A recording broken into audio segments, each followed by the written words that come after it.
Hello, everyone. My name is Gaetan. It's a pleasure to be here, and I'm here with Sylvia. Hello, everyone. Sylvia. Sorry?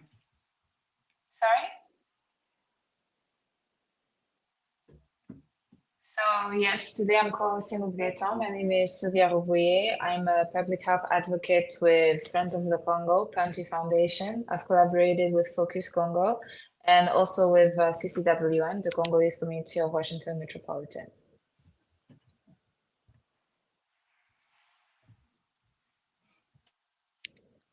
And we have a guest. Yes. And we have a guest. Yeah. For Sean. Hope about.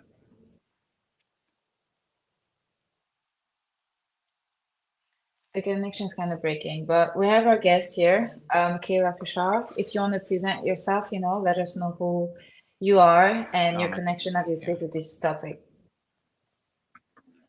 Yes, thank you for having me. My name is Michaela Fachar. I'm a United States Air Force veteran. I worked in U.S. government national security for about 6 years. That includes my time in the service in the Air Force. And I'm a recent graduate from Georgetown University's Walsh School of Foreign Service, where I received my Master of Science in Science, Technology, and International Affairs. Okay. And I apologize, I became interested in this topic. I originally was focused on the United States and China issue. I studied Chinese and I lived in China when I was younger. And so I initially went into national security for this. But during my time at Georgetown, I started to see big picture how American foreign policy was playing out and looking at the science and technology conversation. And then that's where I started to pivot into looking at human rights and becoming more critical of the way that America was conducting foreign policy in the world. Okay. Amazing. Amazing. And considering your expertise and your connection, I would really like to know what is it that you know about Congo so far? What is the narrative that has been presented to you? In your fields of Congo, how would you explain everything that's happening, the crisis? It's always interesting to see, the viewpoints of people hearing about it from their own side. That's a really good question. So I wasn't introduced to the Congo through a national security lens, though if I were to take a very rough blueprint, we primarily in the US government will focus on really the terrorists and different rebel groups who might pose threats to any American interest within the region. And so national security will tend to look through things through that kind of lens. And I think that it's fair, even though I don't have the national security perspective on this specific issue, I do have a national security perspective more broadly when it comes to American foreign policy. And this goes back to my criticism of our foreign policy across the world, and especially in Africa and then the DRC. So when we look at things in the US government through a national security lens, like I mentioned, it's looking at it within the best interest of America. But like I said, I'm critical of that, and that's where I started to look into the DRC. There is this zero-sum kind of mentality, this trade-off, that we are looking at American interests at the expense of what's in the best interest of Congolese people. And going to my criticism of foreign policy, which we can get into, and sort of the mentality that we see come out of Washington, D.C., and this is nonpartisan, bipartisan, this is just across the spectrum, is sort of like every time we look at American interests, and then now we're starting to pivot into more of looking at the critical minerals and competing with China, we are not prioritizing the human rights and what the Congolese people want. And I see many risks to having a security pact and entering the picture. It depends on the implementation of how the Trump administration will go into this with the DRC government. But we'll get into that within the conversation. Okay, absolutely. Well, thank you so much.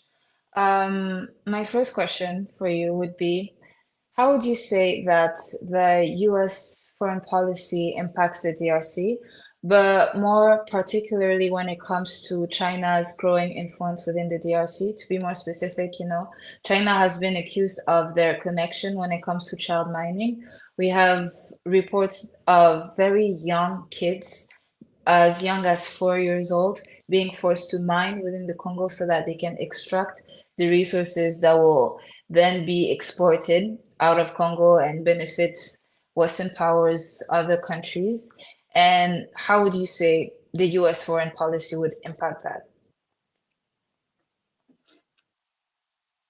This goes back to how are we going to implement this? From what we're seeing right now, the industrial mining capabilities of the West seem to be permeating the conversation. The president of DRC used a lobbying firm called Ballard Partners that's connected to the Trump administration. Pam Bondi used to work for Ballard Partners as one of their consultants on various cases. And so Ballard Partners was paid $100,000 a month, and they were upcharged by the lobbying firm in the midst amid this humanitarian crisis in the Congo just to speak to Trump. There's no reason because there is a common interest. Let's like pull it back aside how the implementation goes. There's a common interest between the United States government with the critical minerals and with the DRC, with the security situation in East Congo and pushing Rwanda out of East Congo. So there's no reason for a lobbying firm to take that much money unless they're representing specific interests in the DRC. And these specific interests have money. The other issue that the mineral industry presents is that it's a monopoly or an oligopoly because it's a very resource heavy investment and there are very high barriers to entry. It's really difficult for new players to come into the game, entry level or grassroots players to come into the game. And this is key to understanding how the implementation of this pact is going to benefit these current interests that are behind the DRC president, DRC government, and then how that's going to affect the playing board for Congolese people. Absolutely. There are already, and I'm not too familiar, I know there are already regulatory barriers for Congolese grassroots mining so that you can that's your minerals, so that you can benefit and prosper from your minerals and from selling your minerals to market. There are a lot of barriers to that. And unfortunately, because of the asymmetric information environment, meaning the lack of due diligence and transparency in the DRC, that asymmetric information environment, meaning that pretty much the industrial mining companies can control the narrative along with corrupt officials or whoever they pay off. So as long as they can control that narrative and not have due diligence, that poses a threat to everyone on the ground. Absolutely. Thank you. That's very well put. My second question would be, what role does the US aid play in the DRC and how does it align with US interests? And that's obviously considering before the cuts, but now that things are very much different, how would that change? So I looked up the USAID. There's an online. Someone made a very easy searchable online database. It's called datarepublican.com, and this girl made it so that we can type in keywords. And I did a keyword search for DRC to see what kind of grants that they had. And of course, there are many different grants. Some people they're helping with agrarian for economy, local entrepreneurs, things like that. There are other issues with that, which I will get into as far as applying for these funds and being able to navigate the regulatory process of that. But going back to one of the largest contracts that I saw with USAID, this was with, and I might have forgot the acronym and I can look it up really quick, but it was CEPPC. Basically, what it was is sort of this coalition of NGOs, of Western NGOs, that are trying to bring transparency and all these different things into the DRC. And I'm talking like tens of millions of dollars, if not up to $1 billion. We have to double check those numbers and I can pull them up for you really quick and give you the link. And the question I had, right, because when I looked at the board, I look at the officer salaries, I look at how admin heavy an NGO is, and this goes across the board, is that at the end of it, how much actually gets to the people and how effective was it? Absolutely. And I still have that question. And obviously, I'm just going to say it was ineffective. Ineffective to the point, why can't we just take that money, give it to you? And Congolese people in the Busanja Coalition, who is from the region, who understands the ethnic tribes, the culture, the localities, the history, why is it that we have so many people who are skimming off of that money when that could have done so much for people in the Congo? Absolutely. Thank you for that. Next, I would ask, what would you say is the significance of Dan Gertler's section, and do they effectively curb corruption and exploitation? I'm sorry, may you repeat the first part? Yes. What is the significance of Dan Gertler's sanctions, and do they effectively curb corruption and exploitation? No, for Dan Gertler, right? Mm-hmm. So when I was looking into Dan Gertler, the problem that we have is that there are offshore accounts and that there are really low barriers to moving money around. As long as you have the Mm-hmm. money, you're able to move it and evade sanctions. You can create shell companies. You can do so much where a shell company is basically like some of these places you can create a company just like as easily as you can create a new username and hide behind a fake profile. And so you can create a username or a company, which is basically like creating a username on social media. And then you can use that shell company to create another company, to create another company. It's like wearing a mask, a mask, a mask. And you can do this very quickly. You can even have, let's say, a company in the Cayman Islands that's connected to another company. And then that other company can go and purchase, let's say, just some local financial or accounting firm in Idaho that no one thinks about. And if this shell company in the Cayman Islands owns majority share, if they have control over a small finance firm that is on no one's radar, the small finance firm will not know who they're working for, but they can essentially help clean money and further perpetuate money laundering for these entities. And what we saw with USAID, for example, is that we haven't really done the due diligence of where this money was going. USAID didn't even have what it would be like an intelligence capability to do that kind of due diligence.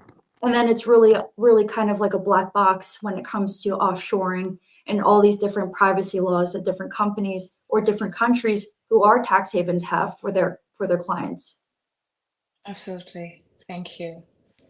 You can Um, make it more difficult though, and putting mhm. sanctions and upholding that standard across the board is integral. In fact, I would argue, given the lump sum of money and how much influence he has in the Congo, he works against the interest of transparency, accountability, of security, everything that the US government would be trying to accomplish within the DRC in the security pact. So if they were to look at this full picture, they could really assign even a team to continue monitoring specifically the security risk of having people evade sanctions, having corporations evade sanctions. Because like I said, it's almost like the US government is losing money to these people who are doing things that are antithesis to a free and prosperous, democratic and clean supply chain in the Congo. Absolutely. And with the world we live in right now, everything is always about profiting and getting money, saving money. So with that in mind, how would you explain that in reality, finding a way for the exploitation of Congo's resources to stop and having them go rightly, how that would benefit the US and their connections, rather than the sanctionings and the statements that are being delivered? I think that the Busanja Coalition Friends of the Congo and these local stakeholders have to be at the table. My concern with the implement we can go into the national security concern. The Mhm. second that the US government cuts a deal with the Congo and minerals are involved, the national security community is already looking at natural resources as part of security. And like I said, they only look at things within the interest of national security from that standpoint. And that is dangerous. And we can go into why that's dangerous for the DRC picture. Um, and goes down to proxy wars, that goes down to psychological operations, and anyway, we'll get into that in a second. But what I was saying is that I think that you need local artisan mines that are ethical and owned by Congolese. I think that Friends of the Congo truly needs to bring a coalition of artisan mines together and start to establish and normalizing that local Congolese should be able to enter the market competitively and not have to be beholden to industry mines, even like state-owned mine, even Chinese foreign mines. And then you have to have local empowerment. Amazing. Okay, well, thank you. Thank you for that. Thank you for giving your perspective. And just to expand on that, it's completely true. There's so much that is already going on, done by the local communities, the Congolese people, you know. There's often that idea that, you know, because we're African, we're an African nation, we need the support of Western powers in order for us to be able to use our resources and let all of that happen. But it's really important to share the narrative of the Congolese population doesn't need anyone in order to let us know how to use our own resources. You know, we are more than capable. We're more than capable to be independent in dealing with our resources and working on the exploitation of that. We don't want to share the narrative that Congo wants to prevent access to our resources from the entire world. That's not the question. You know, Congo is rich in resources and it's benefiting the entire world, but there's a better, more equitable way in order to gain access to those. Why not get it directly from the country and ensure that that happens without the atrocities, you know, without the massacres done to the population? Because in East Congo, just as a reminder, people are getting killed more and more on a daily basis. We have hundreds and thousands of individuals being forcibly displaced into refugee camps. We have refugee camps being attacked, women being raped. It's still March, and it's important to highlight just how much women are so much more the targeted audience when it comes to this conflict, and making it end is not so difficult. It's not so impossible. You know, you've mentioned right now putting more power into the actual local communities and understanding that they deserve their place at the table. And that's, you know, as you said, a very good way to make sure that we go towards change and ensuring that profit remains, but without the lively cost of the people that didn't ask for anything. I'm so happy that Keaton is back. Welcome. We're so happy to have you back with us. Connection. Yeah. Technology. Thanks for holding the fort. Technology. I appreciate. Of course. Yeah. I mean, we have an amazing Yeah. guest. That's why I kept it If I entertaining. may jump in, Have you been following? I could tell you the I actually question I struggle to stopped like at. find out. The last question I No. asked Yeah, I've been was, you following, and I follow? actually wanna. Okay, Yeah, perfect. Amazing. You don't need yeah. the I've rundown. been following, and I actually wanted to kind of like follow up in some of the things that Michaela shared, and more specifically when talking about. First of all, I don't know if you watched. Did you watch the House Committee of? I think it was. Um, they had a hearing. The House had a hearing on the Congo. They invited the Century. I'm not sure if you were able to follow and that and it was a lot, like a lot of it was more to talk about China, China's influence in the Congo. They own about 80%. The Chinese government own about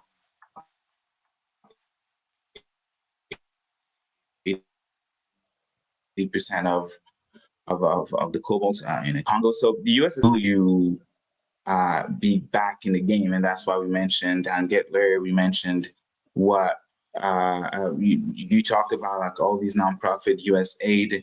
But despite all of that, the U.S. is still trailing behind, right? I wanted to first have your, perspective on. I mean, maybe you already discussed that. Like, how do you think that the U.S. aid being cut is going to either improve or worsen the condition of the dynamic between China and the U.S. I would say the U.S. presence in the Congo undercutting China. I'm concerned for the Congolese people. And I'm concerned for the Congolese people. I'm concerned for our soldiers, if they send our soldiers there. And I'm going to tell you why. As someone who worked on the China issue, China is really good at something that's called gray zone warfare. They're not the only ones, by the way. Private companies do it, and I'll explain what gray zone warfare is. Private companies, Russia, China, the United States did it We called it Title 50 operations, covert operations, and U.S. Agency for International Development was a front for CIA operations.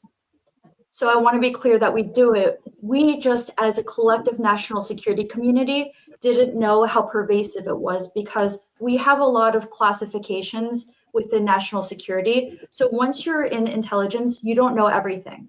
And then they have black programs. Black programs essentially is like you don't even know they exist. And we even have something called unacknowledged black programs. So we have a series of problems in the US government. And let me give you an example of what unacknowledged black program is. The CIA trafficking drugs to fund operations because they didn't get congressional or American democratic approval for operations. We still have this in effect, and we still have private companies who operate with this, and they are high technology companies.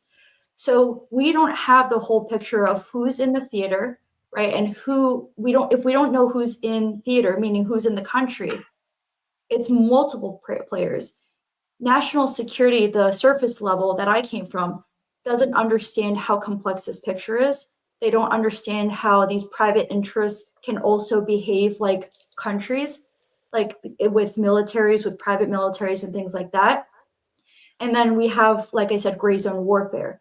Gray zone warfare is by definition, according to the National Defense Strategy of 2022, every single thing that falls below the threshold of military conflict.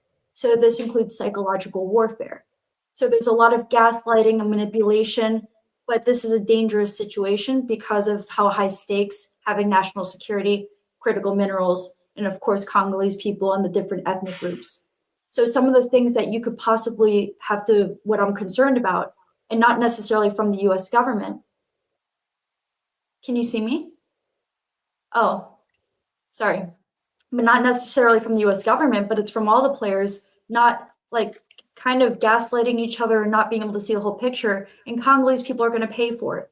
And why am I saying it's dangerous here? Is because there's different interests who are in their personal interests to make the United States military look bad.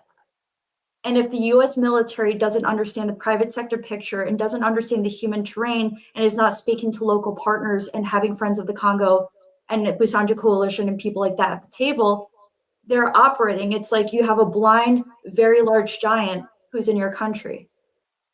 And then, like I said, China and the US, their scuffle is now getting Congolese people in the mix. And I find that to be very dangerous.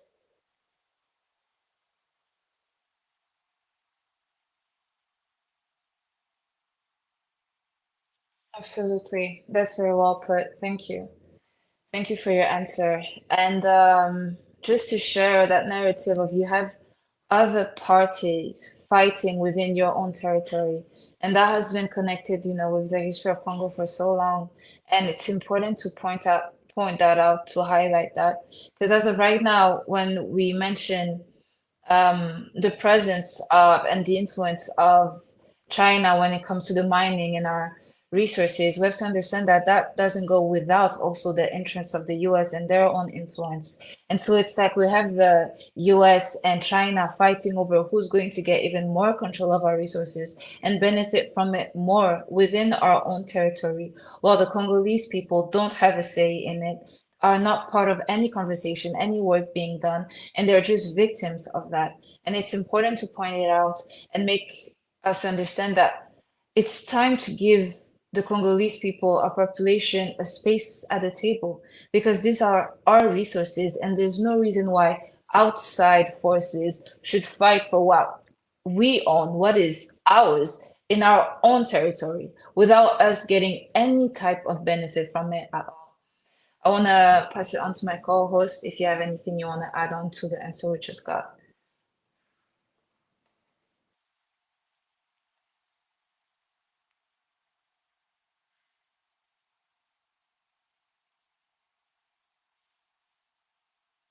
I'm not sure if you can hear us.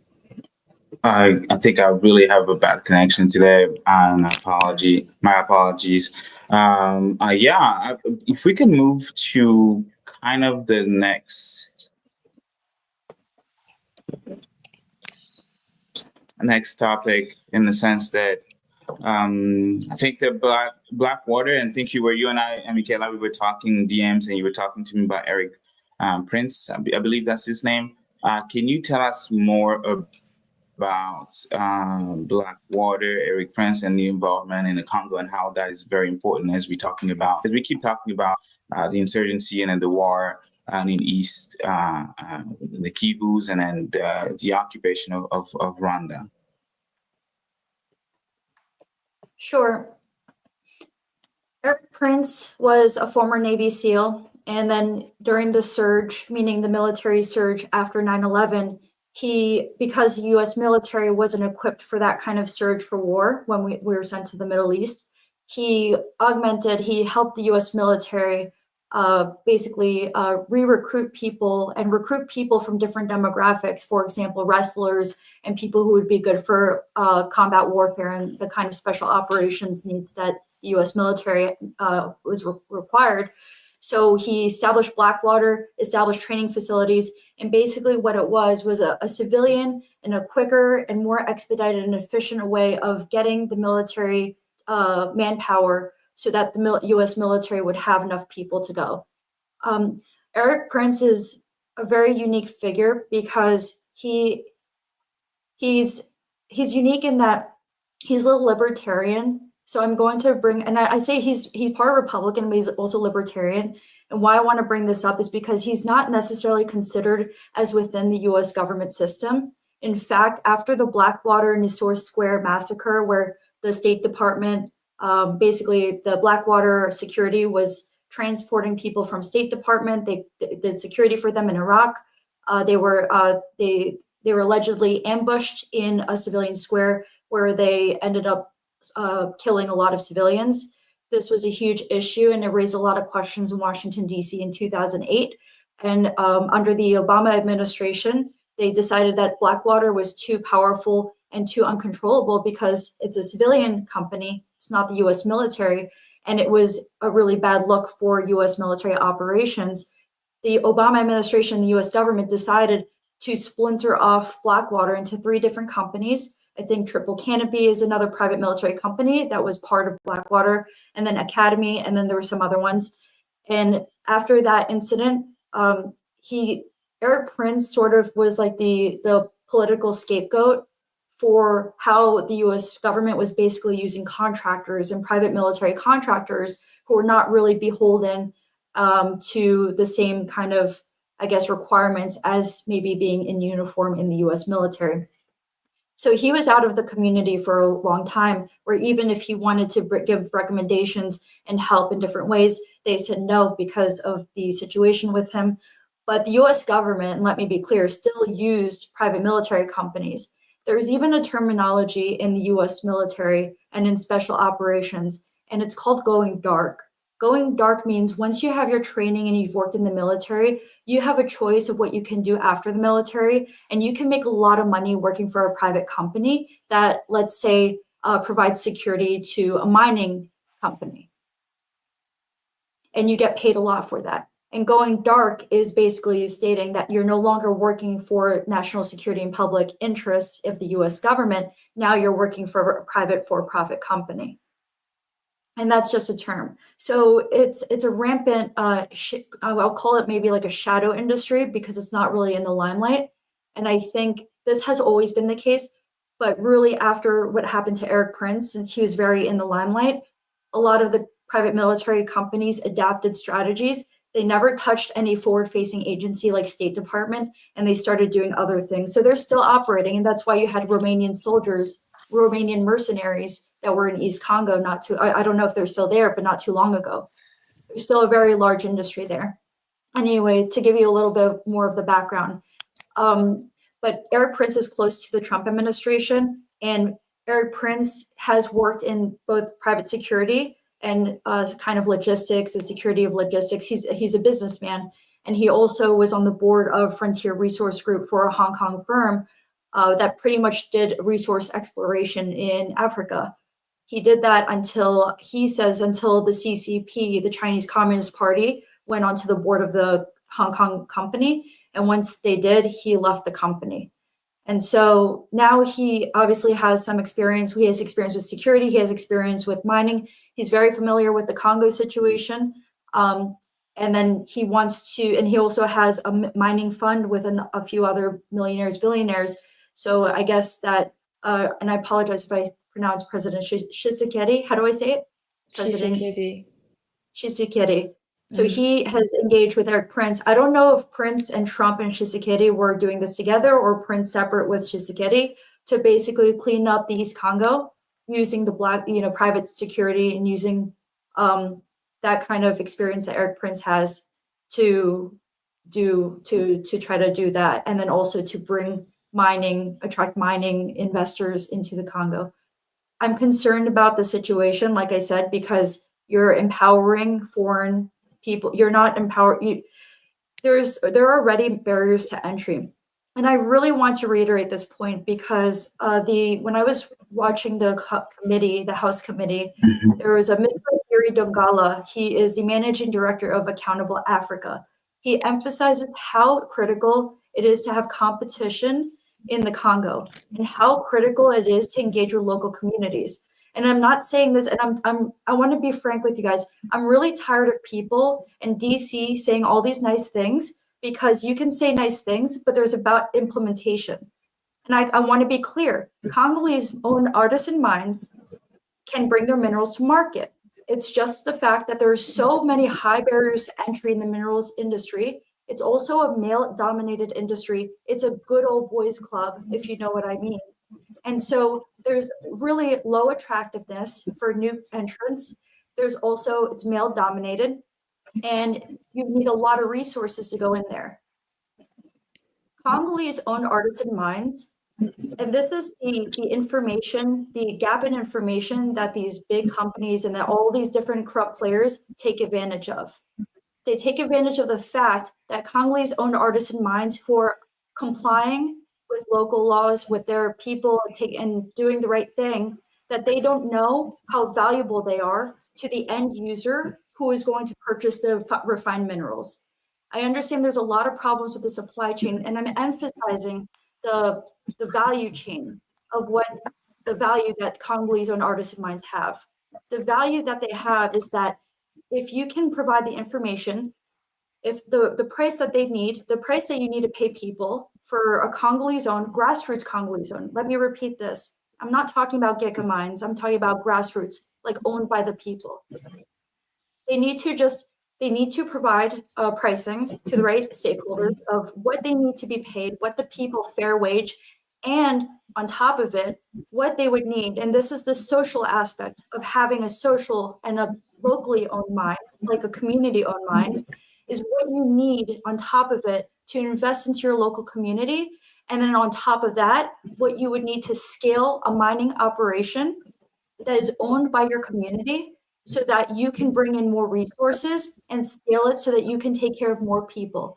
As you can do this, and you can do it because the Western firms are emphasizing environmental social governance. They're emphasizing, and this was all over Georgetown, corporate social responsibility. They're emphasizing wanting to meet the United Nations Sustainable Development Goals. What they used to do back in the day is they used to pay a lot of money to market and advertise themselves. Right now, because the consumer behavior around the world is changing, the younger generation wants to fight for the underdog.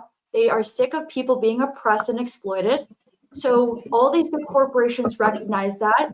And what they're doing is they're trying to take what they already see from normal people that want to see good things be done by corporations.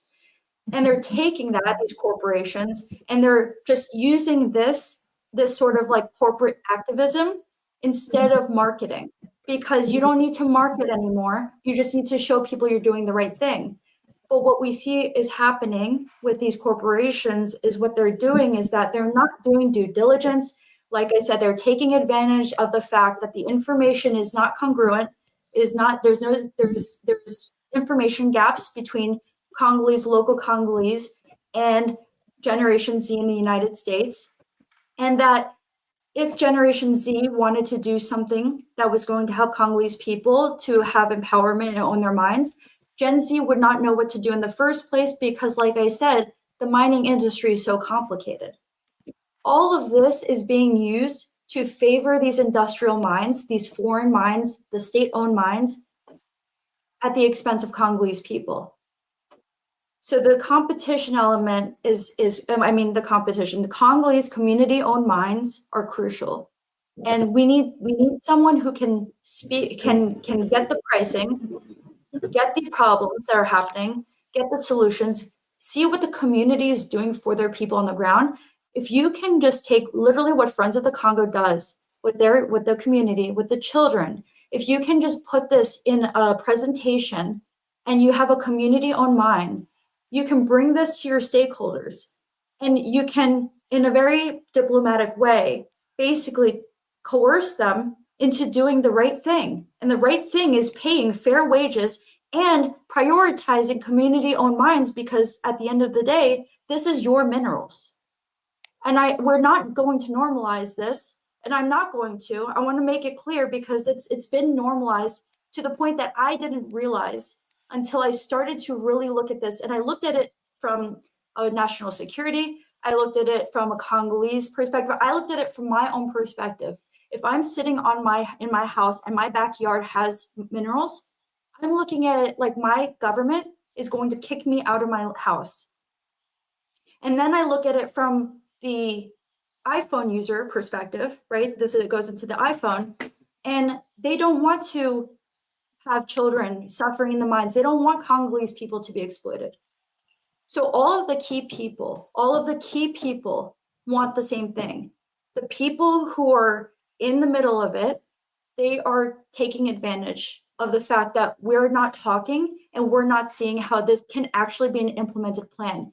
I reached out to Eric Prince. He's probably not going to answer me, because he has 500,000 followers on X, and maybe because I'm not mining and I'm not someone who is obviously in the industry. But I messaged him, and I want to read you the message on X. I said, "Hi, regarding the Democratic Republic of Congo situation, I think that we need to consider barriers to entry in the mineral industry and what that would look like for market competitiveness, attractiveness, as well as how it could be hijacked by national security interests. I am going to work with Congolese-owned artisan mines and streamline the supply chain to push out middlemen, while establishing a forward-facing campaign that merges United Nations Sustainable Development Goals and environmental social governance for corporations. If I come across any regulatory barriers, I would like a line of communication with you so we can ensure that this doesn't pose any issues for market competition." The reason why I jumped the gun to say this, and this is not to get paid, because I want to do this for free, because your brand new mothers have to stand while they're carrying their babies when it rains so they don't drown. This is really unacceptable. I jumped the gun because if they're going to establish something with the United Trump administration, what the companies are going to do is they're going to jump on this with the Trump administration, and their narrative is going to crowd out anything with you. And then the second that our security touches the Congo, they're in trouble. We need to have Friends of the Congo. We need brand new artisan minds who want to do the right thing, Congolese owned, at the table, because when they pass policies and they make laws, they're going to make laws that are beneficial to them and worse for Congolese people. Absolutely. Thank you so much. You said a lot of important, valuable points, but something that really resonates is that we need Africans at the table. We need Congolese people at the table. You know, the diaspora is there, and it's time for them to be included. And that really stands out. And this just reminds me of a similar discussion that I had today, because I was very honored to go at Howard University to talk for the Women's Ambassador panel. I was on their panel, and they talk about geopolitics and Congo, the diaspora, just understanding everything, and most importantly, international silence on a genocide that's been happening for more than 30 years. And some of the questions, after we talked about everything, laid the ground for information, was what can the African diaspora do? You know, the people that care about this, the Congolese people that care about this, but that are not in Congo and that are not necessarily in places of power in order to have a drive, a change. And one of the other women on the panel, her name is Jessica. She also collaborates with Friends of Congo. She is really working on bringing the African diaspora together, making sure that they are at the right places, they are part of the discussions, and that is something that we really highlight. But it's important to share that mindset for Congolese individuals, you know, that are out there listening, to look at yourself and understand that because of who you are, because of the things that you know, because of the connection that you have to this crisis that so many others probably don't have, it is important for you to be there. It is important for you to advocate for a country. It's really important to point out the fact that it doesn't really matter the exact connections that you have, because you sent out a message on X not being sure whether or not it's going to be responded to, whether or not they're going to refer to it, but it is there. Your voice is there.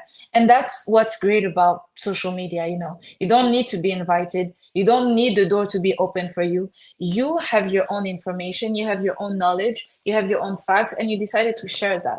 You decided to make sure that the narrative that needs to be heard, that needs to be shared, is put on blast, that people can access it. And I feel like I just want to share that example and share that narrative and encourage other people to understand that your voice matters. We don't have enough opportunities for Congolese people to be heard, and so it's important for us to grab those opportunities. But when I say Congolese people, I also want to include individuals that aren't born in Congo, have no physical, genetic, or whatever connection to Congo, but that decide to care. Because as you so well put, this is happening in Congo, but it's in connection to everyone. All of the people that will be watching this video right now have electronics. Otherwise, there's no way that you could be watching this. You have electronics, so you profit from the exploitation of these resources. And I want to say that not only do the Congolese people deserve peace, but you deserve to use your technology without the guilt of knowing all of this suffering and the pain that had to happen because of that. And as a human being, if you don't have any guilt or any hurt of knowing that, oh my gosh, women are getting raped, averages of 60 rapes per day, young kids, 4 years old, kids that could be that should be the future of Congo, you know, kids that should be at school just living their lives, living their childhoods, are forced to be mining for maybe $1 a day, $2 a day.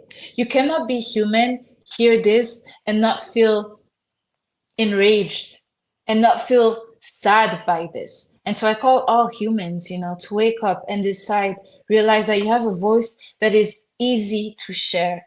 It is very easy. You just tweeted, you just posted a tweet, but you reading it out loud, it is valuable information that you made available for the people that will see it. You're sharing a narrative that we need to be out there. And that's an example for more people to realize that you can do that. You can easily do that, and it's important. X can be a very good form of being informed. I myself just recently joined it, and I've been reading a lot of tweets specific, I don't know if you still call them tweets, but posts by Keaton, and I've learned a lot. So I would call people to follow you on X, but also Keaton. Something, I don't want to go too much off topic, but an amazing post that you recently shared that was just amazing. And the crazy part is, for the panel, I literally took your post and added it to my notes, because I was like, if the topic comes up, I need to say this. And it was because we talked about the conversation that happened not too long ago. And we have leaders, important people, trusted individuals that we expect to be knowledgeable, go out there in front of audiences, in front of other knowledgeable, informed individuals, or we would expect, and say that Eastern Congo used to be Rwanda. I choose to just You're talking smile about and laugh at it. the hearing, right? Yes, I don't want to call out names because I'm an international student, but I'm just gonna say the people that you expect to be smart, to know the facts. Like I choose to smile because otherwise Yeah. I'm either going to cry or be super, super angry. And that is not the best way to go about it. But I just want to show how much of a joke that is. That is, it's just crazy. But we have these individuals sharing that narrative, making other people. How are we going to get the support that we need for Congo when you have such narratives? We have individuals that don't have the information to understand that, oh, I want to support this crisis. But on the other hand, these individuals that I trust are saying that Rwanda used to be in charge of East Congo, that East Congo used to be a part of Rwanda. So it's going to be difficult for them to decide to support Congo, to decide to acknowledge the genocide that is happening. And so individuals that know better, you have to go out there and share your narrative. And if they don't invite you to the important discussions, to the important tables, take it to your social media and share it. You don't know who it's going to reach. And yes, you will get backlash, because I saw those comments. There was a lot of backlash, but who cares? Do it for the people that deserve their narrative to not be gotten dirty, and that we deserve for the And Congolese Sylvia, if I voices to be may heard. chime in. Mm-hmm. Yes, please chime in. Yeah, just to add on what you've been saying, beautiful put you and Michaela. And I think you were talking about the hearing that happened. I think it was on Tuesday, with Representative Jackson from the 13th district of Texas, who he said, and you mentioned that he said a lot of things, right? Like there was a lot of things that were being said that were said during that hearing, and one thing that was particularly fascinating was that when he said that Eastern Congo, the reason why there is what's going up, like that we have seen the ongoing crisis for 30 years now, this war of aggression and plunder. It was because of multiple things, and he mentioned a community in that region, the Tutsi community, they are not being recognized as Congolese citizen, and he also mentioned that Eastern Congo used to be part of of Rwanda. To me, it was shocking because we're not just talking about it. And Michaela, you probably knowledgeable on that. We're not just talking about like a regular representative, right, at the hearing. He's also the chairman of the House Armed Service Committees on Intelligence, right? Intelligence, that's the key word. And so he get briefed. He gets security clearance on a lot of things that the average American, the average people don't have access to. Hopefully, he doesn't discuss those things on Signal.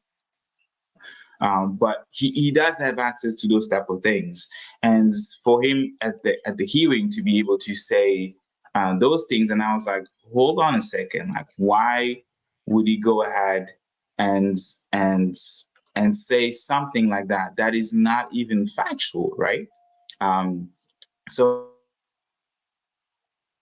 now, since that you mentioned that, I'm gonna see if I can share that was laid out, right? Like the I think it's this one. Yeah, there you There go. you go. Lay down the arguments for it, because one thing first, like the border, the Congolese border that we've seen today, right? And we in 2020, 2025 today, it's not something that the Congolese government came up with, right? It is something that is a result of the Berlin Conference in 1885, before 1885. And the European came together, as we all know, they decided that they want to carve up Africa without even, caring about who used to be where, right? And it's not just something that that has border, and you have history that of that land belonging to folks, whether it's Native American or French or or or Mexicans. You have that, and it's known. It's history, right? So same thing for the Congo. So to me, it was really nice to many of the Congo were established during the conference when European powers carved up Africa without regard for pre-colonial kingdoms. The Congo, including the eastern provinces, north and south, was recognized as part of the Congo Free State under King Leopold II and not Rwanda. And one thing very, very, very interesting, maybe just for the sake of this conversation, for folks to know, the very, very, very first president to even put it that way, facilitate the plan of the Congo was the U.S. president, Grover Cleveland. He was a U.S. president. He was not French. He was not British. He was not, I don't know, I don't know what other countries in Europe at that time, but it was a U.S. president, the very first Western leader to certify, approve that millions and millions of people will be the personal property of men, and that the Congo will be this common market, will be what will be literally the precursor of what we call today multinational companies, where we have many countries, many investors coming together. And Michaela, you talked about minings and stuff. That's essentially what the U.S. agreed when President Grover Cleveland accepted or recognized King Leopold II and recognized Congo Free State. So to me, it's kind of crazy to have a U.S. leader saying that essentially that um, that Eastern Congo used to be from Rwanda, right? And when we know that history, and the third point also is that the independence of 1969, I mentioned that earlier, the DRC borders were internationally recognized. So many countries. People just were like, you know what? We can't really change history. We can't really go back in the past because otherwise it would just be in a cycle. So a circle. So the UN resolution 2625, they all came together, and then we essentially, it's this principle. It's Latin word utis possidetis juris, which means that you own what you have from now on.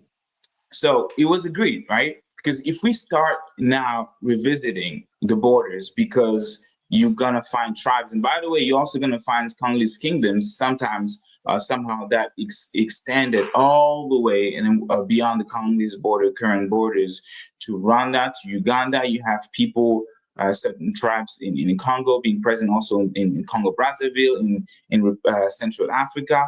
So people travel. That's what human beings. That's what we do as human beings. We travel. We walk. We transcend borders. But we cannot revisit those borders, because otherwise, what then gives the moral or even legal grounds for the U.S., for example, to be against Russia taking lands in Ukraine? Because Russia can also whatever our country. So it's rightfully so that we invade them, right? That could be the argument that they use. China could be using the same argument with Taiwan, saying, you know what, we recognize Taiwan as our territory, so we can invade Taiwan if we want to. And we're just gonna go into a cycle of violence and conflicts that will never end. Why? Because we're trying to please Paul Kagame, that has been trying to essentially stay free, because there is still this 2008 indictments on his head about accusing him of war crimes against humanity. And then the fourth claim was that the claim that Eastern Congo used to be Rwanda as long and I mentioned that as long being used to justify Rwanda military incursion and looting. So it was a really nice, try to be nice and polite and respectful and just laying out facts about like how we cannot allow, right, people revisit history just because they want to. Like if we're talking about peace in the region, I'm actually going to talk about justice. But if we want to talk in any sort or any form about stability in the region, and we talk about American history, American interest today for the sake of this conversation, because obviously when we bring human rights issues with reports, countless of reports drafted, documented submitted, published about war crimes, crimes against humanity, and even potentially genocide committed on Congolese soil, and no one even there to, you know, create a tribunal specifically to analyze those documents as facts. So even if we go through a capitalist perspective, right? I ask myself, how has that foreign policy being doing for the U.S. today, right? The U.S. assassinated, and the CIA, and it's not, we can have access to those documents. They assassinated the very first elected leaders because they accuse him of being communist, right? I'm not going to dive into the bottom of it, but the fact is, we had a leader that was elected by the people. He was assassinated because the U.S. thought that he was, or said, accused him of being communist, right?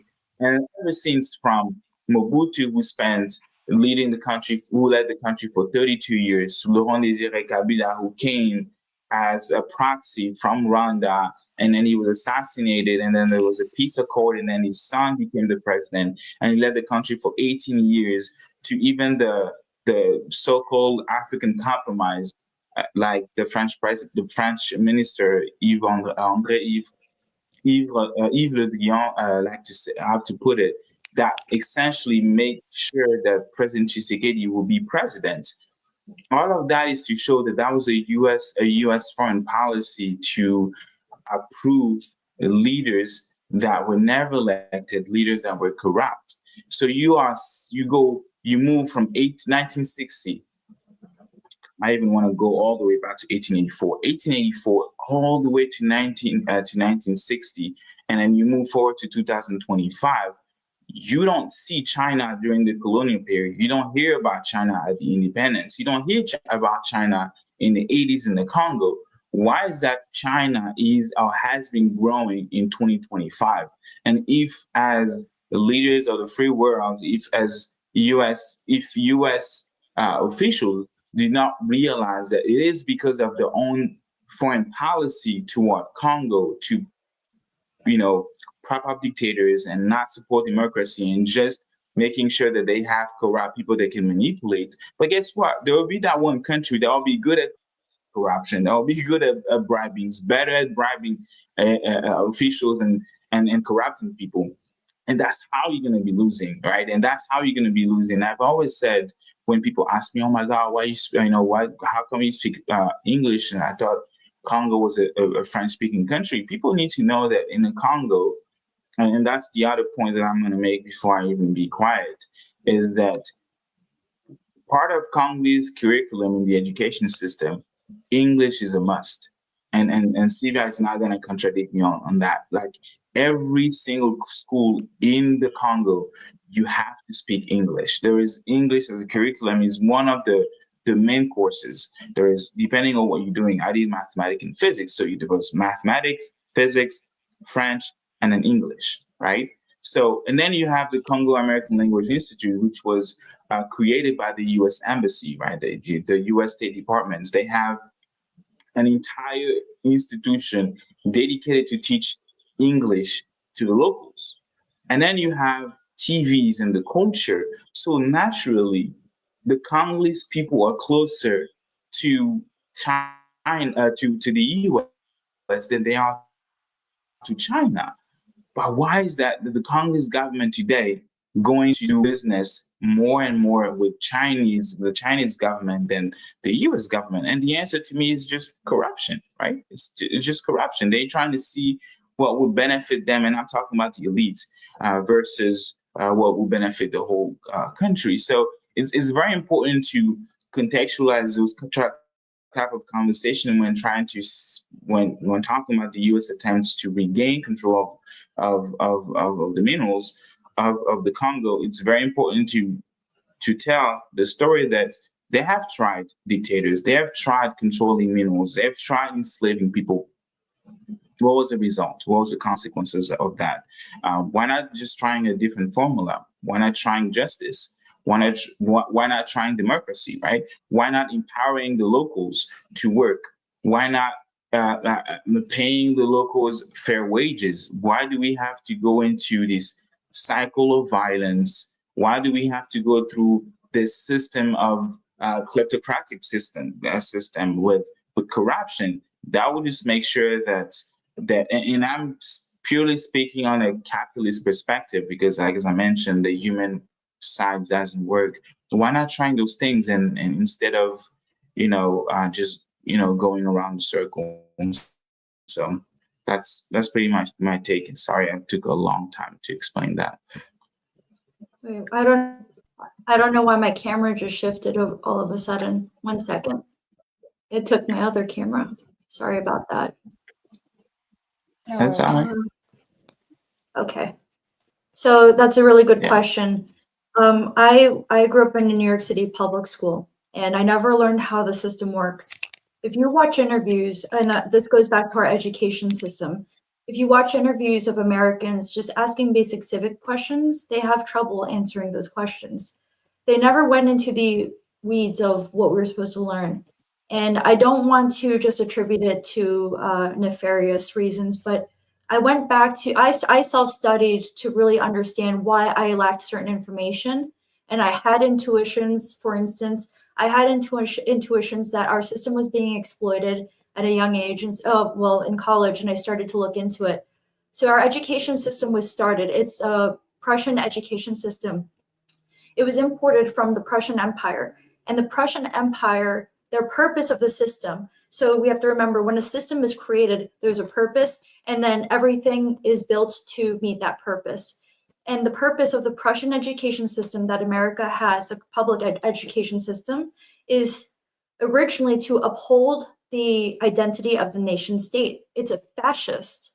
Let me repeat, it's a fascist objective. That obviously translates, it's different. It's not everyone, people are very critical, especially younger generation of the United States, but that was the initial intention. The education system was implemented by the power elite, the robber barons, Rockefeller, because back in the 1930s, it was way before they started to look in this in the 19th century.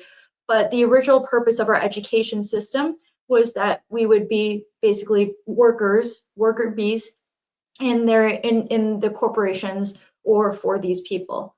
So we're seeing that we have an outdated system right now. And what's really horrifying is that when I went to Georgetown University, that school, I took out a loan, $160,000. I had maybe a little bit of my GI Bill from being in the military, and then I won like small scholarships, but I still took on a $160,000 loan. And it was in Georgetown where I learned how the system truly works, both at the local level and at the macro level, meaning from a foreign policy standpoint.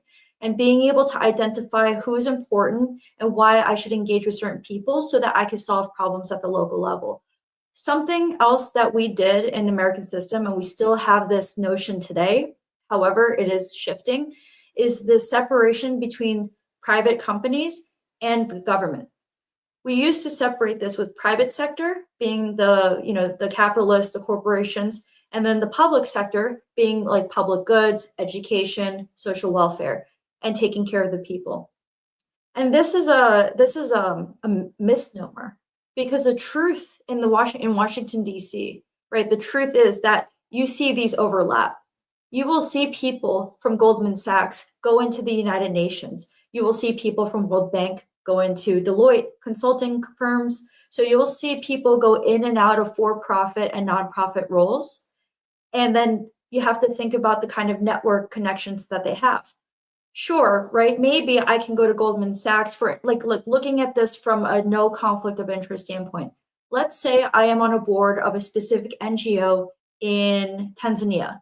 And let's say I want to help them develop internet or telecommunications infrastructure, right? I'm just going to pretend I'm someone who wants to do that.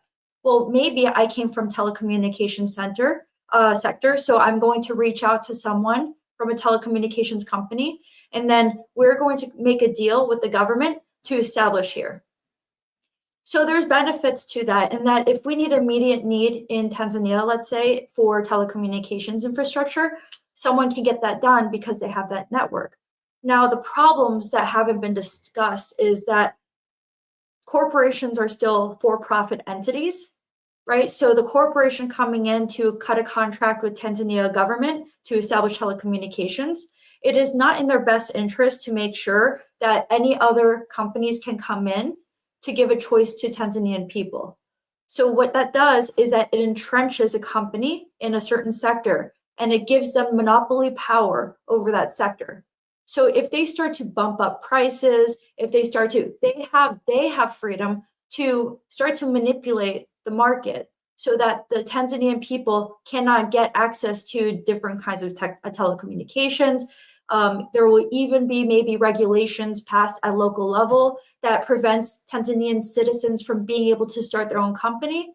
And now you start to have the nuance originally was an NGO was working with a corporation, but now you see the lines start to blur and you start to see the corporation taking on a role and then engaging with local level regulation and even state regulation.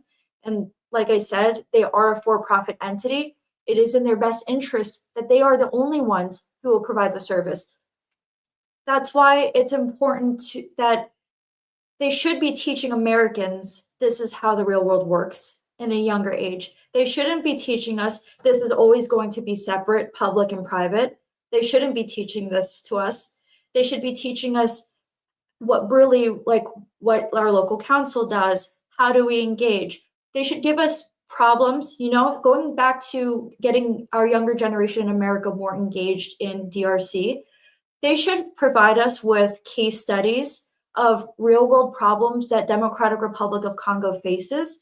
And they should have the kids work on solutions with their creativity because they're very young and they're not indoctrinated. They're not programmed to believe certain things and tap into that creativity for solutions. So they're solutions driven.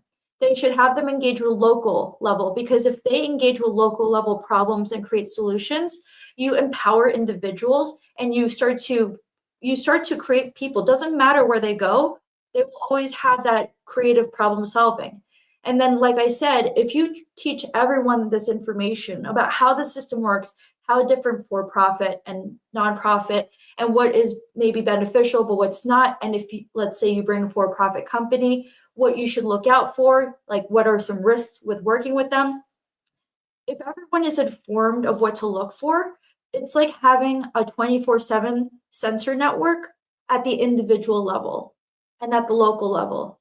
And so even if someone, like let's say there's a company and you think this person's good, but they come in, at least in the mind of everyone, they say, okay, maybe that person's good, but I have to look out because at the end of the day, they have to make money for their company.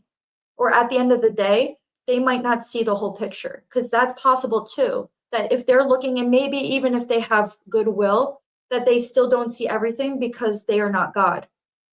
And so this goes back to the education. This ties into getting people more engaged with problems in Democratic Republic of Congo and getting them more informed about how for-profit corporate capture of the regulatory environment can happen. And then knowing that maybe there is a certain time and place for corporate resources, but that to mitigate against that there are also other avenues of putting up guardrails to make sure that it doesn't stop and disempower local people. And yeah, so that. And But then Michaela, let me ask you this: How do you do how do you do all of this when you have a corrupt government? Like, how can you achieve any of these things, and even like making sure that the wealth is redistributed equitably to the people, that the investors, folks from other countries and multinationals, when they come to invest, they're not gonna face uh, weird tax. How do you make sure of that when you have governments, when you have government officials, and an entire system built around corruption? Yeah, so the other reason why I reached out to Eric Prince is because I want to know right now, because I spoke to Keto before from Friends of the Congo, there is a lot of barriers for Congolese owned artisan mines.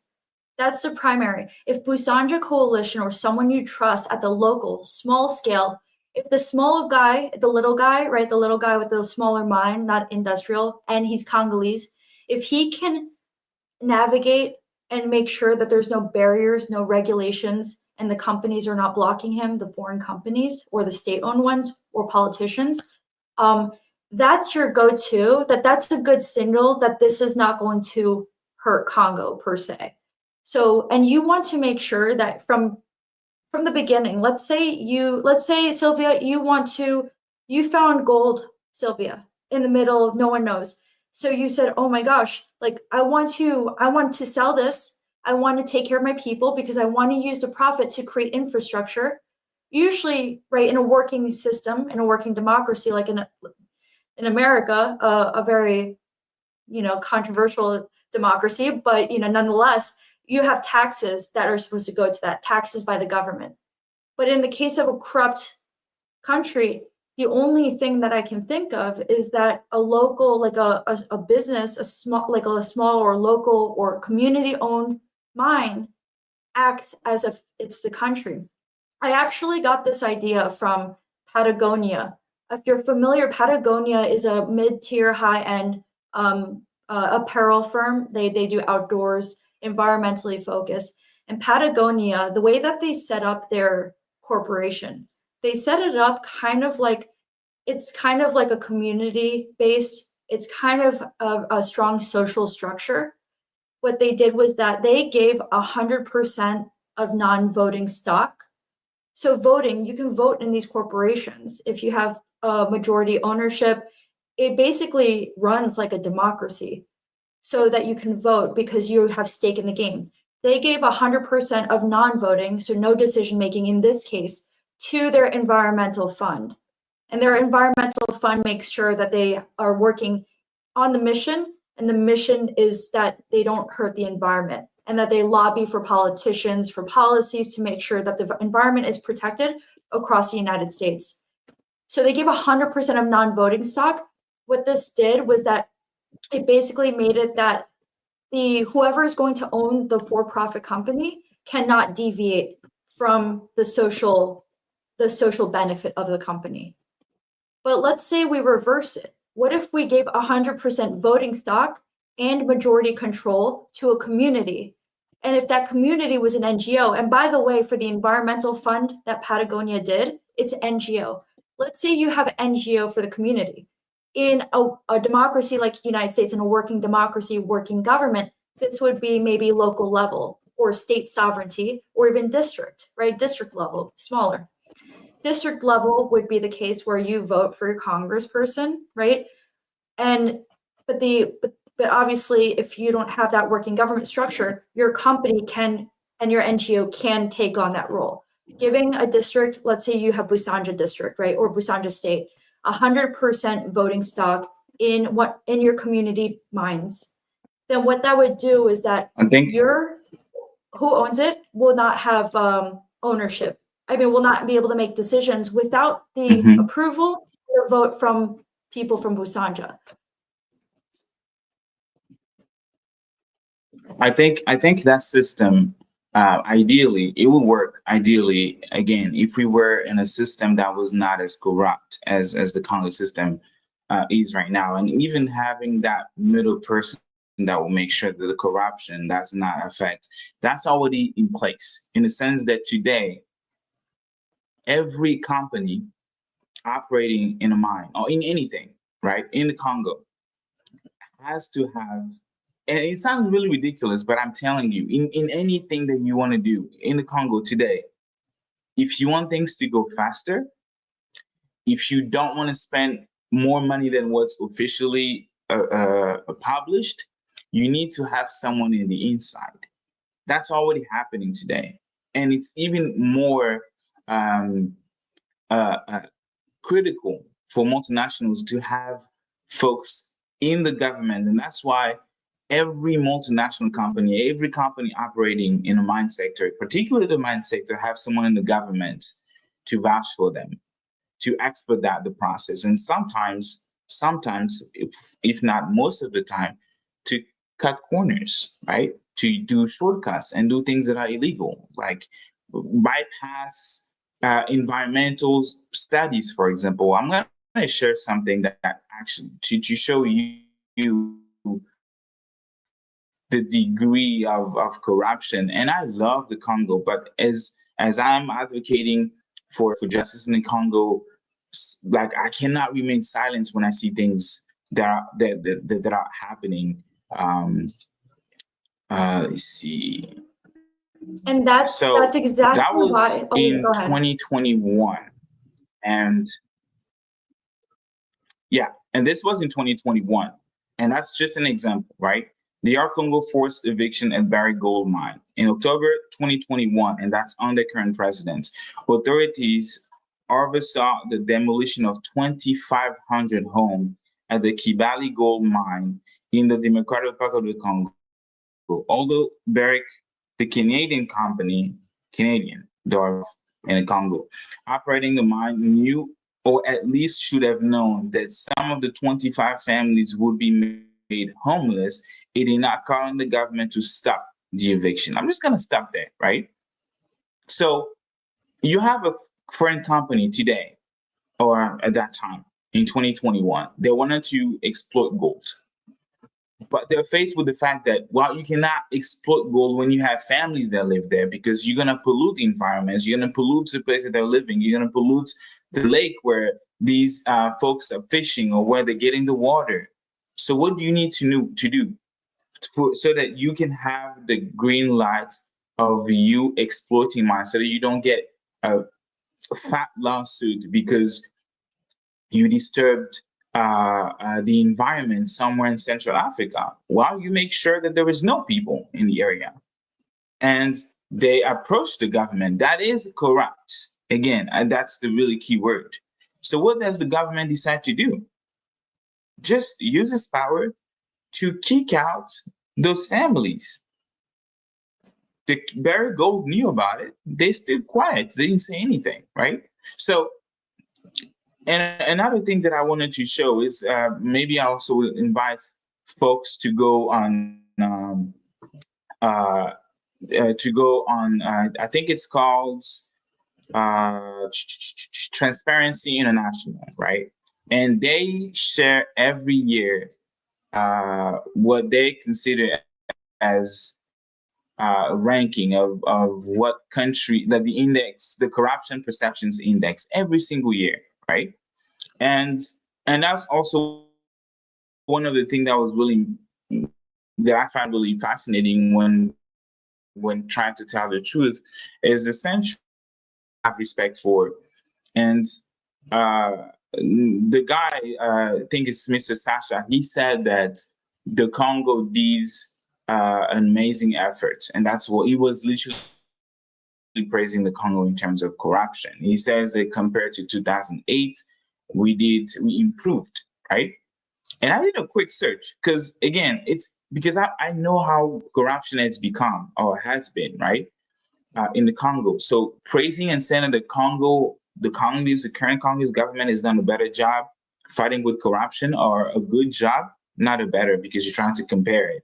A good job fighting corruption is completely trying to deny the current state of corruption. And the corruption, Transparency International, they ranked the Congo at the 163 place. I think there are, if I'm not mistaken, either 170 countries or 180, and we are 163 rank. And the percent is 20%, 20 out of 100. In 2000, I believe, if I remember in 2008, we had a score for 1.7%. So yes, from 1.7 to 20%, there is a change, right? We're still mediocre. We're still corrupt. We still, as you can see on the map, we are still in red. You can clearly see that the Congo is still one of the corrupt countries in the world, right? So, yes, what Friends of the Congos, what we have been doing, trying to support families, are we doing that outside of the Congolese system, outside of the elites that is literally taking all the money for themselves? Another example that I'm going to give, and maybe I will dive, and that'll be the last one that I'm going to provide. Maybe we'll have a chance to dive deep into that subject of corruption. Is that 13 years ago, and they're actually doing right now a space. There is this group that I'm currently part of. It's called Genocast, Genocide for Economic Gain. They essentially came up with this idea of trying to expand the definition of genocide, looking at what has been happening in the Congo from 1885 until today, and then decide whether or not that would fall under genocide. They have been organizing. I'm talking about the Congolese Action Youth Platform. And they started this 13 years ago.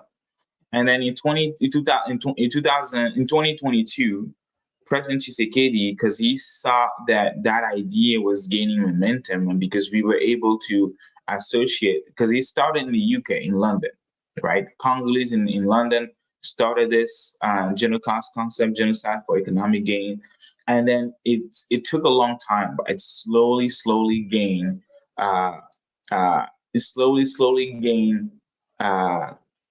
the momentum, so that the Congolese people in the Congo, in Kinshasa, in Goma, in Lubumbashi, in all these cities in the Congo were able to agree and say, yes, what we have been victim of, not just under the Rwanda's occupation, 1998, not just under the invasion, 1996, 1997, not just, during this current occupation of the Kivus, where people are being slaughtered and women raped. I think Sylvia mentioned that.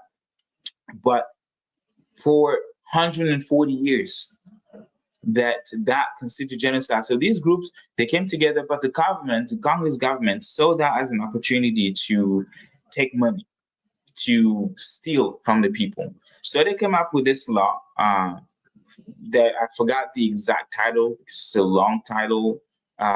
In an desperate attempt to hijack that noble cause. They mentioned that law, sexual violence, and how they're trying to criminalize it. And Article 28, and that's only the Article 28 that you're going to hear for the first time the word genocide, the genocide. And something very particular in that law, it has an article that talks about the president and then institution that will fall under the president, currently led by the First Lady, called FONAHEV, that these institutions will be able to get 5% of the revenue from the mines, right? To help them in the campaign to provide reparations to the victims.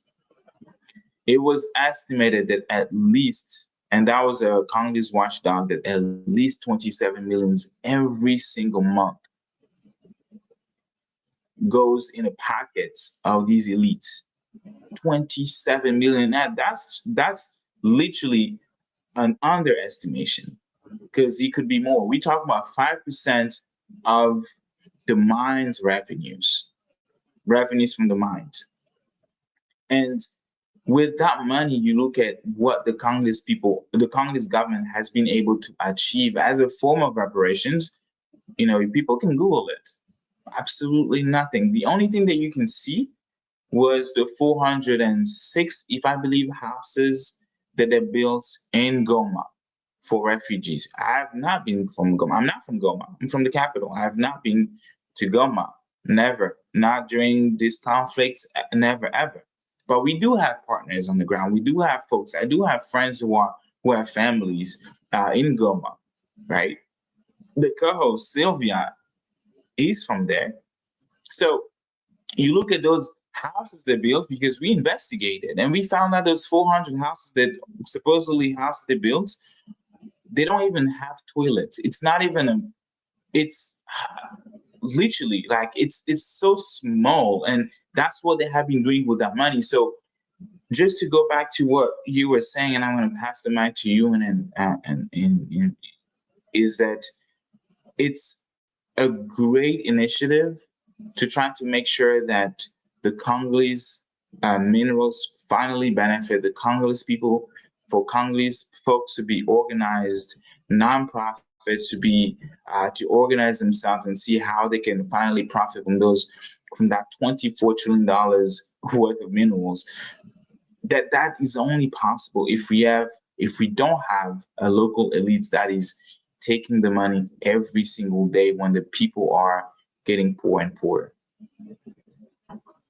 We also have that problem. So I live on a military base. So I live on a military base. I'm not in the military anymore. But basically the housing is poor quality. Not obviously this, I'm not comparing this to Goma. I know Goma doesn't have bathroom, but what happens is the government contracts with companies. The companies promise the government to provide certain quality, and then the prices are not good. And the companies, they cut corners with the housing. So the house is poor quality and we have a lot of problems. It's not the quality it's not what they originally set out to do. So we have this problem, and US aid also the example. There are some NGOs, like 80% of the money just goes to people who work at the NGO. The rest goes to the cause. So this is where Eric Prince and Trump administration would have to come in. And that's why Friends of the Congo and having you guys at the table so that you can start to have these conversations with them, because part of the trade agreement is that they start to give Congolese people rights. I want to just point something out. Eric Prince, I watched him for a while because I wanted to know who this person was. I heard a lot of things about him in the news, 2008. And Eric Prince introduced me to this economist called, and I'm not an economist, called Hernando de Soto. Well, one of the key things in the United States that led to, and people debate it, but it's not debatable. Property rights is crucial to the individual freedom from the government and from transgression from other parties. So, for example, in the United States, this is not, so Magna Carta started in Britain, in Great Britain, way in the Middle Ages, but really in the United States, it's applied differently. In the United States, generally speaking, if I go to buy a house and a piece of land, I own surface and I own all the way mineral rights, generally speaking. Sometimes people will sell the mineral rights under the land. They will sell it or it will be separated and then you're only buying the surface plot. But generally speaking, I would technically own here all the way below if I own a house and plot of land. What that does is basically that my government and no corporation can come and they cannot, let's say oil, they cannot frack. Like they cannot dig in their yard or my neighbor can't and come into my yard and take my oil or my minerals because of the mineral rights going down to the center of the earth. And Eric Prince has spoken about this in many of his shows about why Hernando de Soto is a Peruvian economist who really spoke about why the West, basically was able to prosper on, obviously on top of colonialism, but why are things persistently bad for people in the post-colonial world? He said a large part of that is property rights, is basically if you start to work on your land, your government can come or someone can come and kick you off tomorrow. The fact that I've seen, and this is why I really hope that you guys, this opportunity, because Eric Prince has a unique perspective, and I've never seen anything like this. There's the first time I learned about it, and I started looking into it, and I said, wow, this is actually really important, especially for a mineral-rich country. He talks about it. If he can kind of, and I don't know if he's looking at it from this perspective, but if he can take that mentality of how he said that you can help developing world flourish and give property rights to the citizens, if he can take that and you can somehow get connected to him, and if he can, and he has a lot of influence because of all the billions of dollars that he has behind him, including the influence he has just in the business world and with different governments, I'm curious if there's some kind of implementation policy. The other thing is that building incentive structure, because the US government is a powerhouse that would be going into negotiation with your government. And if this is done, and like I said, this is a really strong and important window of opportunity for Friends of the Congo to engage, is that the United States can bake incentive system into this, and you would discuss how that would look like, and then they would, this would be like an informative process to make sure no one is, not make sure that everyone's aware of like the worst case scenario. Every time there's a policy put in place, don't look at best case scenario, always look at worst case scenario. How can someone take advantage of this? How can this go wrong? What if the person that you trust is not there? You have to look at things from the different perspectives of how you can be exploited in any regulatory environment. You guys need to be at that table. And like I said, Eric Prince believes in property rights. The incentive structure. So Eric Prince is going, and I read the article, Eric Prince would work with the president to make sure, because a lot of corporations are evading paying taxes to your government. And really, a large part of that is, well, they want to keep the money, but also they know that that the corruption is not going to get to the people. So the justification for these corporations is that I'm not paying a corrupt government taxes. So what they do is they'll do some kind of mergers and acquisitions and do a series of different kind of transactions overseas, maybe offshore accounts, to evade paying taxes. Well, Eric Prince said he would work with the government to ensure they get taxed. And that's a problem because, like you said, there's corruption. It's not going to get to the people. The incentive structure could be this. The incentive structure, and the US government would have to strong arm your president and your government, because the US government has the upper hand, and they have to leverage that to make it so that the reward structure is like, let's say you have choice A and B. Choice A is pay taxes to your government. Choice B is you can invest into a local community or invest into Friends of the Congo, something like this, right? I would say Friends of the Congo because you guys you already have a robust and strong accountability system. You are like essentially a state within your country. You cover 10% of land, Busanja Coalition. You have over 2 million people.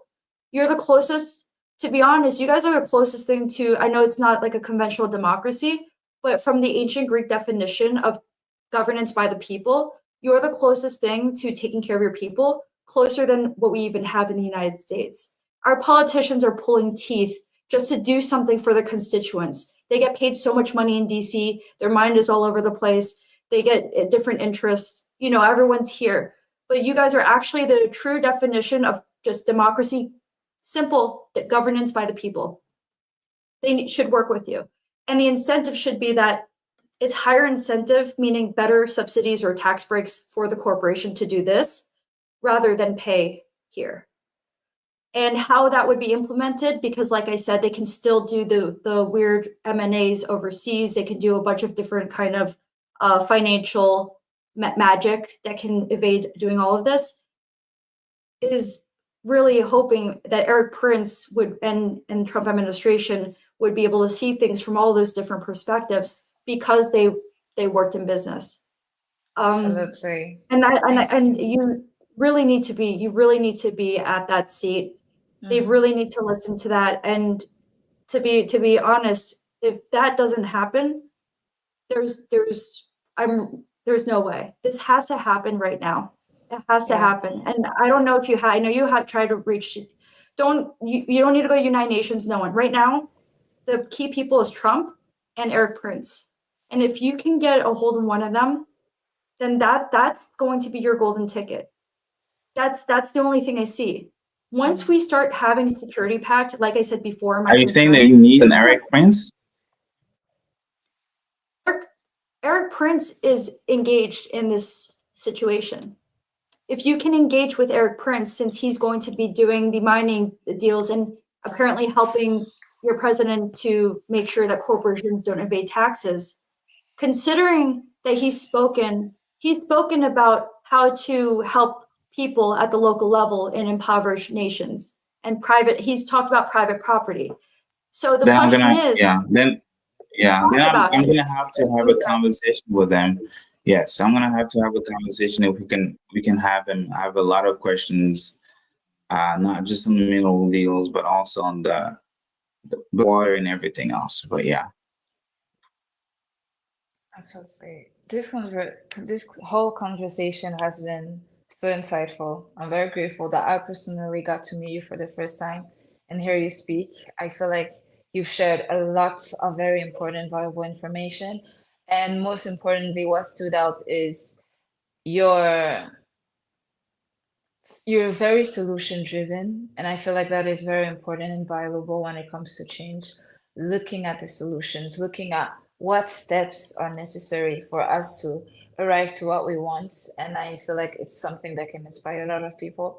This conversation is so deep and so important that I believe we should have a part two. Because unfortunately, with the timing, and we are close to having to close this conversation, but it could be very interesting to have a part two and discuss this more because I'm hearing so many great important ideas, so many potential solutions, what needs to be done. To conclude though, so much was said. So I would like to open the space a little bit to give everyone a chance to have your final words, you know? If the viewers of this live can retain one simple thing from the discussion that we have today, I would like to hear from both of you what you want that to be. I can go first as an example. This whole conversation was insightful, important, and extremely valuable. The thing that stood out the most to me is for the diaspora to be present at the conversation and for Congolese people, people well informed on the Congo crisis, to use their voice. It doesn't matter how, it doesn't matter where. You can't wait for the great, perfect opportunity to come. You have a voice that matters and share it. Because as of right now, we have a lot of false narratives and fake information going around that is hurting our people because it is pushing a narrative that's justifying the crisis that is going through, the lives being lost, and it is our duty as people of Congo, as the people well informed and knowledgeable on the Congo, to share that, to make sure that the people that see this on social media don't get confused to the point of deciding that, well, you know, maybe I should support Rwanda, and them to feel attached to this crisis, because we lose our image as people that are suffering as victims, to be sure that perpetrators, to explain how we deserve this. And we all have a duty, we all have a role in this, to share your voice, get educated. It's very easy, it's very simple to find the truth, and just make sure that the right narrative is shared, whether it's a post on X, sharing content on Instagram. Friends of Congo has amazing educational content for anyone with question or gaps to feel confused. You both are really present on X. I feel like anyone that comes on one of your posts and ask a question could have that as a very insightful moment, as insightful lesson. So there are ways to get informed, to share your voice. And the one thing I would like to share with any of our viewers is to remember that. Remember that you have a role to play. And if you're silent, whoever you are, if you decide to be silent on this, then you're compliant to the massacres. I don't know if my co-host wants to go next and we can have our guest as our conclusion.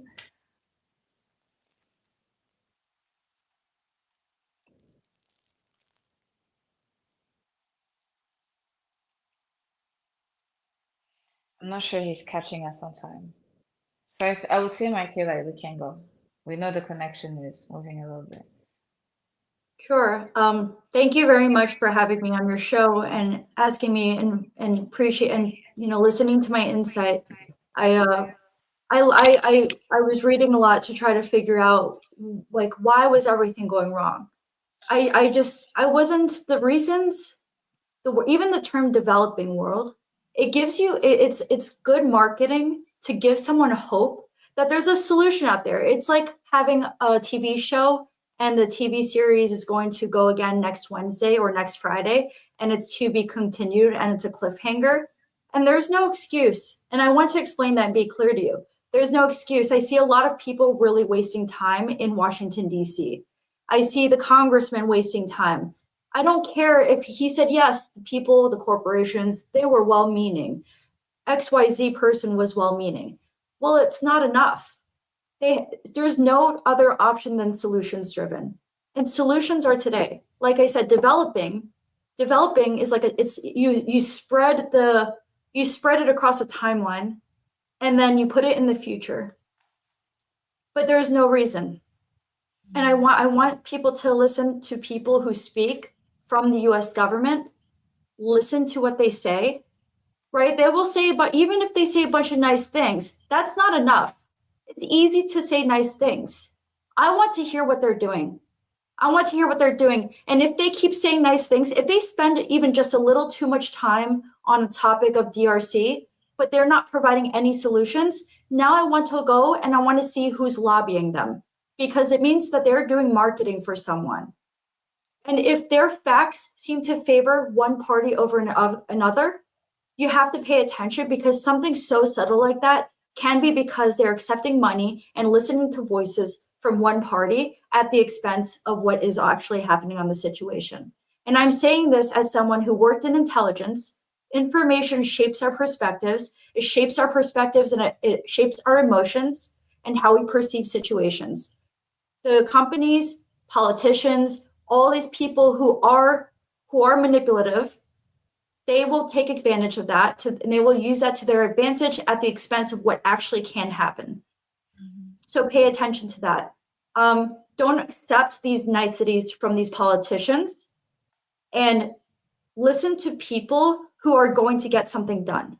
If someone's going to get something done, listen to these people. Listen to people who did things.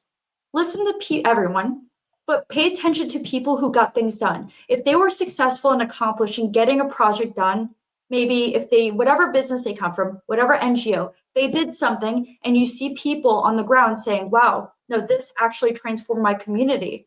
This person was here, not at a 9-to-5 job in Washington, D.C., not someone going to 5-star restaurants with a bunch of diplomats.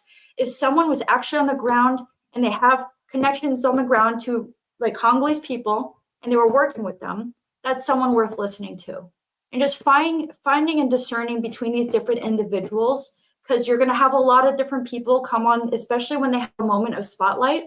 They're going to use that opportunity to make themselves look good, but it's not because they actually want to do good. Thank you. Absolutely. Thank you so much. That was so powerful and also an amazing conclusion. Our co-host has their Wi-Fi connection kind of lagging, so I will do the conclusion. But once again, thank you so much for your wonderful, powerful words and the narrative that you're sharing, the solution you're providing, and the insights that you're sharing. It's really valuable.